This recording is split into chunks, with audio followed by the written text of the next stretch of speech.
So when I say surrender to what is, what I'm referring to is stop resisting what's going on in your life right now.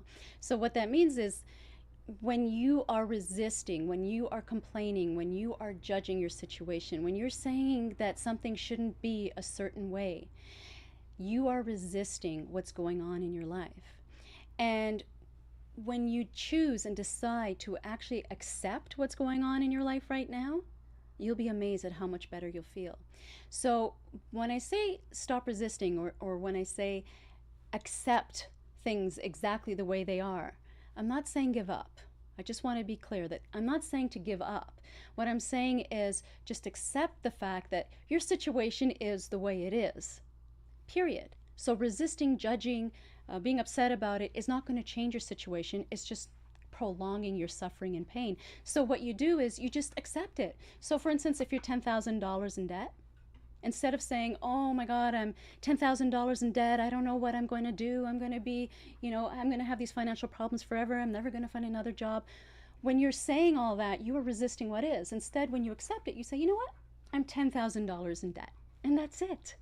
Doesn't mean anything, you're not adding meaning to it, it just is the way it is, it's a fact. And release it.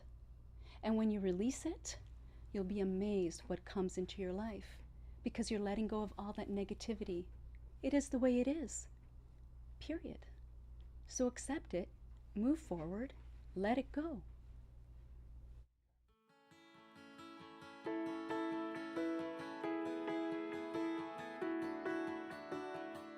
So often what happens is we're not feeling good. And when we're not feeling good about our situation or something happening in our lives, it has a lot to do with what's happening outside of us. At least that's what we think. The reason I feel this way is because of what's going on outside of me. So my husband cheated on me, or I'm losing my house, or whatever it is, and I don't feel good about it. But in reality, that's not the reason why I don't feel good. The reason is, first, I have this feeling, and then there's something happening outside of me, so losing my house or divorce. But there's something in between that happens between that. So this is happening, and then I feel bad, or I don't feel good about it. Something happens in between. And what happens is you have a thought about the situation outside of you. It isn't the situation outside of you that's making you feel that way. It's that thought you have about the situation. So you really need to recreate your reality. If you're not feeling good about your situation, you need to change your thoughts about that situation. Let's say your boss yells at you, and you get upset and say, my boss doesn't appreciate me, I can't believe he yelled at me, and whatever you made it mean, and you don't feel good. It's not because he yelled at you that you don't feel good. It's the thought you had when he yelled at you, the thought about when he yelled at you and what you made it mean. So it's really all you. You're the one who's causing your own pain and suffering. You have the choice to change what your thoughts are about a situation. You don't feel good?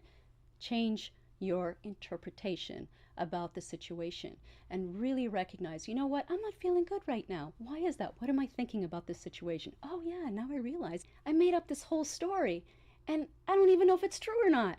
If I'm going to make up a story anyway and really, create this interpretation, why not choose a positive interpretation or a positive story that makes me feel good? So just remember that what's happening outside of you and how you feel, although they seem connected, it's that thought in between that's causing how you feel.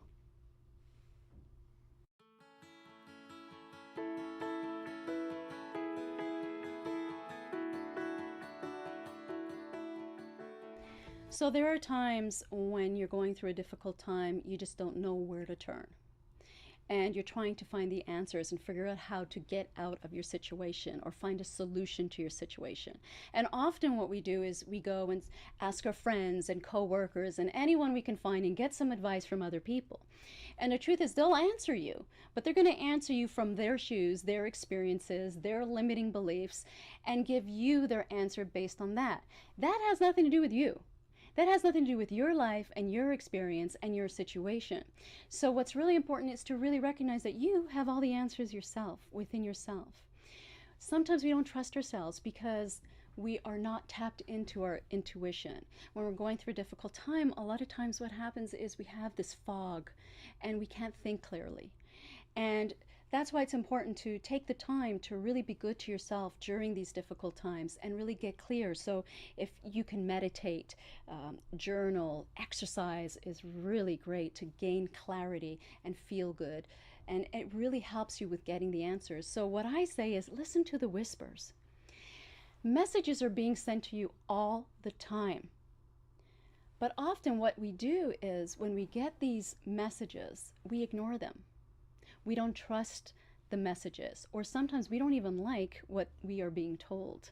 So sometimes the message might be saying, run away, run the other direction, this is not good, this is a red flag, look into this deeper. I mean, that happened to me in my situation. Oh, so many red flags. Those messages, oh my God, they were screaming at me. They weren't even whispers anymore. And so it's important to recognize that you already have all the answers and they're being sent to you.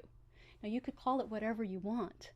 I like to think it's my intuition and I'm getting these messages. Now, these whispers are coming to you all the time, and when you can tune into them, you can find all the answers to every situation and find the solutions you need to work things out in your life, to be able to bounce back and bounce back higher than ever. So just recognize those whispers. They're coming to you, and they're really important.